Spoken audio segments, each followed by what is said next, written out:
Grande Esportes, seu esporte preferido, aqui na Grande FM. Bem-vindos a mais uma edição do podcast Grande Esportes, que nesse episódio vai retratar a evolução do futebol feminino no Brasil e no mundo. Vamos abordar as dificuldades da aceitação da modalidade por parte do público. Vamos falar dos desafios das meninas para a prática esportiva, desde as categorias de base, da falta de investimentos, dos preconceitos e dificuldades à implementação da modalidade nos clubes espalhados pelo mundo. Também vamos apresentar dados que comprovam uma evolução significativa desta prática esportiva, mudanças nas normas das federações e confederações para que haja um apoio maior a esta categoria, criando eventos e competições para movimentar o setor e, consequentemente, dar mais visibilidade às atletas e equipes, fomentando investimentos e estruturas para o crescimento do futebol feminino. Traremos, ao longo deste episódio, a palavra de especialistas e pessoas ligadas a esse segmento esportivo, numa colaboração da equipe da Rádio Web, que conversou com diversas personalidades ligadas ao futebol feminino no Brasil.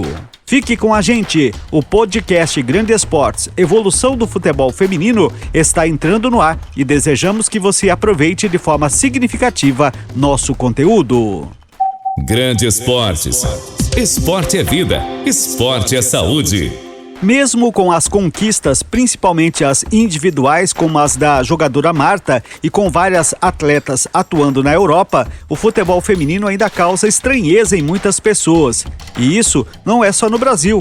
Pesquisa realizada no Reino Unido mostra uma atitude misógina de 68% dos homens em relação ao esporte quando praticado por mulheres. Outros aspectos apontados na pesquisa são os seguintes: percepção cultural. O futebol é visto como um esporte masculino. Historicamente, foi dominado pelos homens. Sexismo. Infelizmente, o preconceito de gênero ainda está presente em nossa sociedade. Desigualdade de investimento. O futebol feminino recebe menos investimento do que o masculino. Isso pode causar a impressão de que é menor qualidade ou menos importante.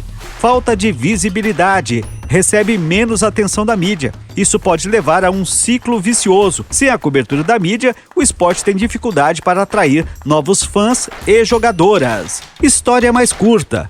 Tem uma história muito mais curta do que o masculino. A primeira Copa do Mundo de futebol masculino foi em 1930. Já a primeira Copa do Mundo de futebol feminino ocorreu 60 anos depois, em 1991. Cada país tem sua própria cultura, que é influenciada por vários fatores. A cultura é algo enriquecedor.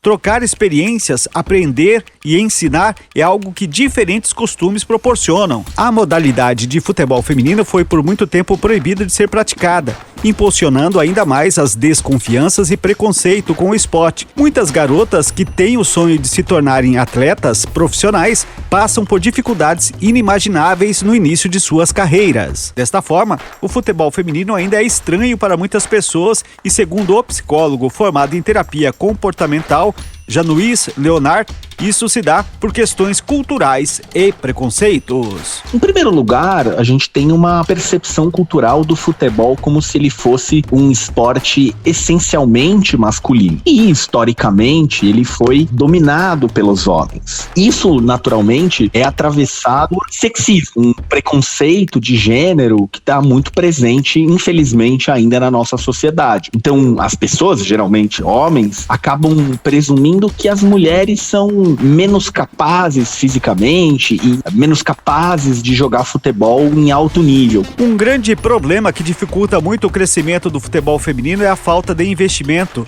A modalidade no exterior é muito mais valorizada do que aqui em solo brasileiro. Isso se dá pela discrepância em relação aos investimentos feitos no Brasil e em outros países como Estados Unidos, Espanha, entre outros. Aos poucos, as federações de futebol vêm entendendo a necessidade e a importância que o investimento faz para o avanço do esporte. A CBF premiou financeiramente as duas equipes que disputaram a Supercopa do Brasil Feminina. A partida foi realizada na Neoquímica Arena e o Corinthians se sagrou campeão em cima do Atlético Mineiro. Com a vitória, o Timão recebeu R$500 mil, enquanto o Galo ficou com R$300 mil. Outro exemplo de investimento na modalidade foi o Campeonato Paulista Feminino deste ano. A Federação Paulista de Futebol anunciou um aumento de 2.114% na premiação comparado ao Paulistão do ano passado. Neste torneio, o Palmeiras se sagrou campeão e levou 3,1 milhões para os seus cofres. Ouça o que diz o psicólogo Januís Leonard sobre essa desigualdade de investimento nesta modalidade. Isso acaba também refletindo em desigualdade de investimento. A gente sabe que o futebol feminino recebe muito menos investimento, tanto por parte dos clubes quanto por parte da mídia. Então, uma implicação é que você tem uma menor visibilidade do futebol feminino, menos atenção da mídia, menos transmissão de jogos, menos cobertura de notícias, das histórias das grandes jogadoras, e isso leva um ciclo vicioso. A mudança para essa equidade entre o futebol masculino e o futebol feminino precisa da manutenção dessa exposição, precisa que a Copa do Mundo de futebol feminino continue recebendo destaque, continue sendo transmitida, que os presidentes continuem dando ponto facultativo, porque a coisa que é constante, que é duradoura na nossa cultura, torna-se um padrão que a gente aceita. A cada dia que passa, mais e mais mulheres em todo o mundo vêm praticando esse esporte cotidianamente, cuja modalidade está ultrapassando barreiras e superando obstáculos, como o preconceito em grande velocidade. Não há mais volta. O futebol feminino se tornou uma realidade cada vez mais consolidada e está em franca evolução. Por outro lado, o Brasil, conhecido como o país do futebol, tem a rainha do esporte, a alagoana Marta, que é a única pessoa praticante do futebol profissional eleita 6 vezes como melhor do mundo, além de ser atleta recordista em gols na Copa do Mundo. E mesmo diante de toda essa referência e fonte de orgulho nacional, o Brasil é um dos países que menos oferece apoio às suas atletas, que a cada dia que passa necessitam de maior suporte e estrutura em razão da evolução da modalidade em nível mundial. É necessário que haja uma reformulação estrutural nas bases do futebol feminino brasileiro, de modo a possibilitar que as mulheres, da mesma forma que os homens, tenham condições de obter uma preparação física e técnica adequada, além de outros quesitos que nossas atletas e futuras representantes tenham como disputar em pé de igualdade com outros países. Após todas as contrariedades que impediam a realização do futebol entre mulheres e as dificuldades durante a busca por uma oportunidade, o esporte foi crescendo entre as jogadoras. Contudo, o cenário não é o ideal e as oportunidades são bem escassas, o que faz com que as meninas desistam de seu sonho. Ana Beatriz, de 17 anos, é jogadora das categorias de base do São Paulo Futebol Clube e fala exatamente desse desafio de se manter na luta por um espaço dentro deste cenário tão desafiador. Comecei jogando futsal lá com as meninas, só que antes eu comecei com os meninos. Depois disso eu fui crescendo aqui em Brasília, aí cheguei a jogar no Minas Brasília, um time feminino, e pelo colégio adventista. Agora eu tô aqui onde é que eu tô por causa deles e por causa de pessoas que passaram e me influenciaram, me ajudaram até aqui. Aí eu fui jogar um campeonato lá na Sérvia, era um mundial escolar. Acabou que o coordenador de São Paulo, ele foi junto e desde lá ele quis me trazer para São Paulo. E por enquanto fazer história no São Paulo profissional, se Deus quiser. Um dos problemas dentro do futebol feminino brasileiro é a questão do assédio. Além de sofrerem pelo assédio moral, ao serem questionadas sobre a sua qualidade dentro dos campos, as jogadoras também enfrentam o assédio sexual durante a prática futebolística. Além das jogadoras e das jornalistas esportivas, as profissionais que atuam de outras maneiras dentro do campo também sofrem com as adversidades. Com essa e tantas outras situações de assédio que acontecem no dia a dia das mulheres que jogam futebol e muitas vezes não são divulgadas pela mídia, muitas meninas publicaram manifestações na internet em apoio às vítimas. Além da falta de investimentos em equipamentos, lugares para treinos e preparação física, uniformes, entre outros, o futebol feminino também é financeiramente afetado na questão da disparidade salarial. Todas estas adversidades fazem com que as meninas precisem se esforçar ainda mais em busca de um espaço nos grandes clubes do futebol brasileiro. Entre outros esforços necessários, está ligado a condições físicas, onde sem uma boa condição fica quase impossível ter uma performance satisfatória quando a oportunidade chegar. Vamos ouvir o que tem a dizer sobre isso o preparador físico Eduardo Lustosa. Os esportes, né, eles estão cada vez mais profissionais, principalmente no futebol feminino. Você já tem ligas muito grandes, você tem já times bem consolidados, é realmente uma profissão regulamentada. Sendo assim, você tem que se preparar cada vez melhor, então você tem que estar muito focado na alimentação, nos treinos, no sono, hoje até na suplementação, né, visando a melhora de performance. É muito importante nesse aspecto, né, avaliar a característica individual de cada atleta. Então ele tem um treino mais físico ali, né, um treino às vezes de musculação. Eles também têm um outro treino, que é um treino mais técnico, assistir vídeo, estudar o adversário. E junto com isso também a gente tem um treino regenerativo, né, que é para fazer uma recuperação muscular mais rápida. Isso a gente divide entre treino de força e potência, treinos táticos e de condicionamento e treinos regenerativos seriam as melhores opções aí de serem bem administrados e evitar lesões nas atletas. Ter uma alimentação balanceada, consumindo frutas, verduras e legumes, comer bem fracionado, né, para também não ficar com o estômago muito dilatado e ter uma melhor absorção de nutrientes, isso é muito importante. Comer carboidratos antes dos treinos, para que ela tenha energia e disposição para o treino, e também visando a parte muscular a nível de evitar lesões e de ter um ganho de volume muscular, é muito importante o consumo fracionado de proteínas, né? As escolinhas de futebol feminino são fundamentais para a iniciação esportiva das meninas, sejam crianças ou adolescentes, e, consequentemente, para o incentivo da prática.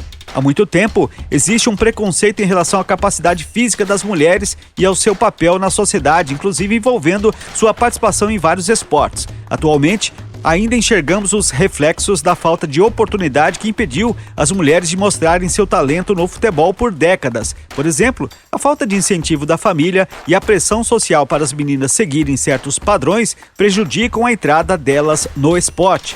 Outro problema é a falta de escolas ou turmas exclusivas. Em muitos casos, as meninas que desejam jogar futebol ainda precisam treinar em turmas mistas, nas quais a maioria é de meninos, o que dificulta e desincentiva a prática. É preciso cada vez mais que escolas voltadas ao ensino da modalidade para o público feminino sejam implementadas em todo o país, pois a paixão pela prática do futebol começa muito cedo.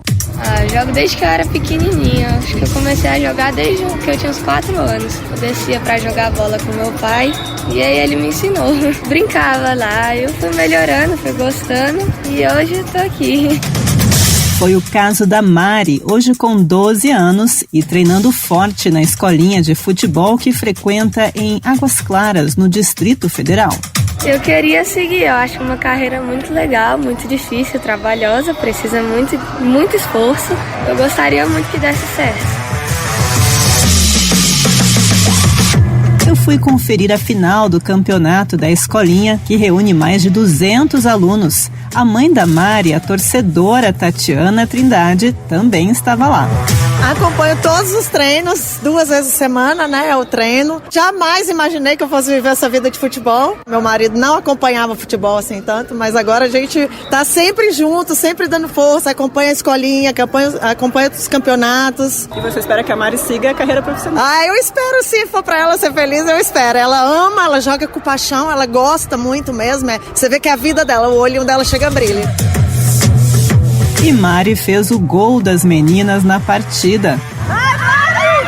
Vai, Mari!